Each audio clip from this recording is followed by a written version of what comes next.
What's up, everyone? Welcome to this day in Philly sports history for March 8th, 2023. Still in Mexico, still having issues with some of the sound, but we are making it through. Another big win for the Sixers last night, 117-94 over Minnesota. No James Harden, no problem. Joe is just Joe, doing Joe things. That's 4 out of 5 now on this road trip after coming into it, losing that game to the Celtics, and then coming out the next game flat. And basically, I will admit, the next Back to the Future, I've kind of written them off. If you want to go back and check that out, since there's not a new one this week, go check that out. Back to the Future with a PH. But they've come out, and it's almost like that lit a fire under them. They're currently 4 games out of first place, a game and a half out of second, kind of setting itself up. Even people down here in Mexico that are from other areas are talking about it. Is the 4 for 4 or 0 for 4, I should say, coming? Where are the Sixers going to make a magical run to the NBA Finals and then lose? I don't know. It's not out of the realm of possibility or far-fetched. I'm probably now jinxing them again, but that's okay. All right. Flyers update, they lost 5-2 to the Lightning, who were absolutely in a terrible slump heading into the game. So it's good to see the Flyers are letting them get back on track like that.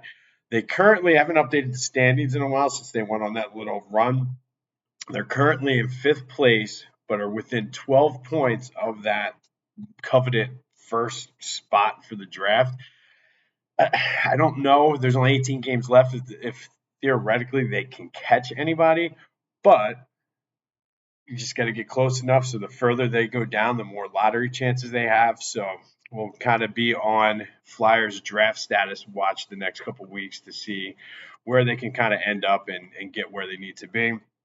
The Union played in, I guess it's a friendly. I don't really know what they consider this in soccer because it wasn't an MLS game, but they're in the CONCACAF Champions League and they played Alizana.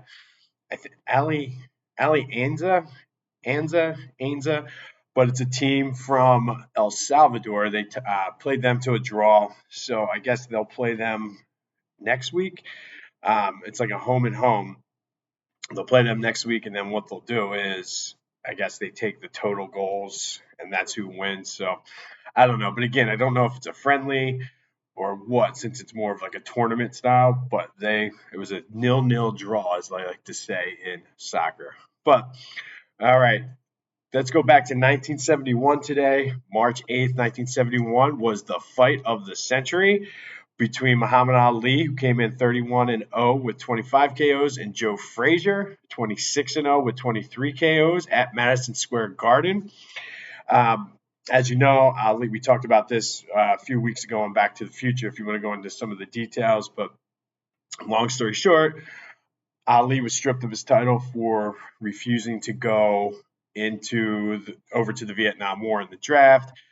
Frazier was the undefeated champion. Ali had a legitimate claim because he never had lost. So this was just completely built up as the fight of the century at Madison Square Garden. Everybody was invested in this too, which is usually unusual because you had the boxing fans who wanted to see the 2 best heavyweights at the time go at it. And then you had your just everyday people who either hated Ali for what he did and wanted to see him get beat, or the people who liked Ali for what he did and wanted to see him get the redemption and beat Joe Frazier. So both men, it was 1971, obviously, but both men were in line for a $2.5 million payday, which is absolutely insane. Ringside seats, just to compare, they were $150 back then. Today, that would be about $1,100.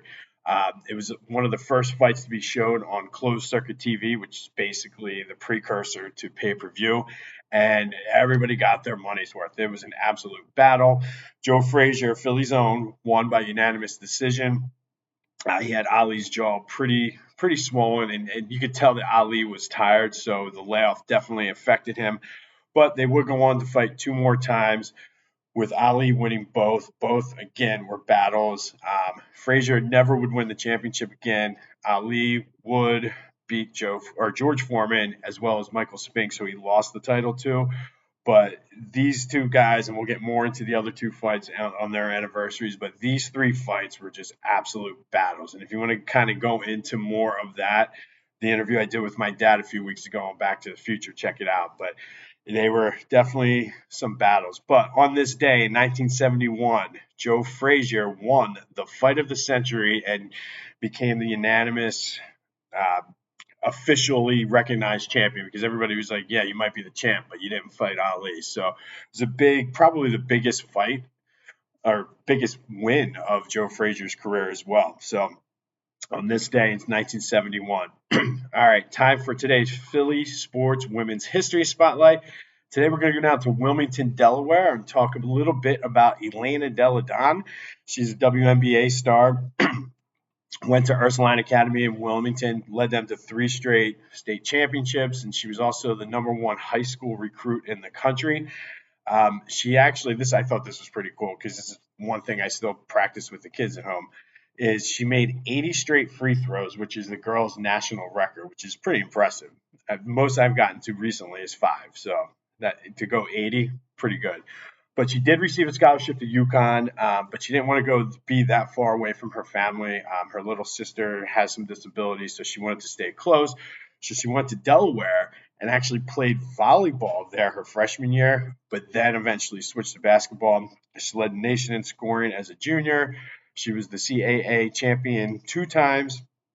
They went to the 6th seed, or they were the 6th seed in the 2013 NCAA tournament, beating West Virginia and North Carolina before finally losing to Kansas. So I remember that was like a big deal, Delaware going on that run.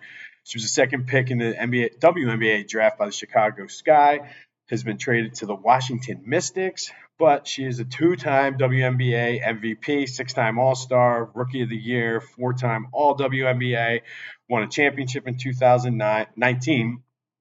She's on the all 25th anniversary team, gold medal in the Rio Olympics in 2016, and she's done all this while suffering from Lyme disease, where she gets very sick and tired a lot. So shout out to you, Elena Delle Donne, for just serving as an inspiration for everyone.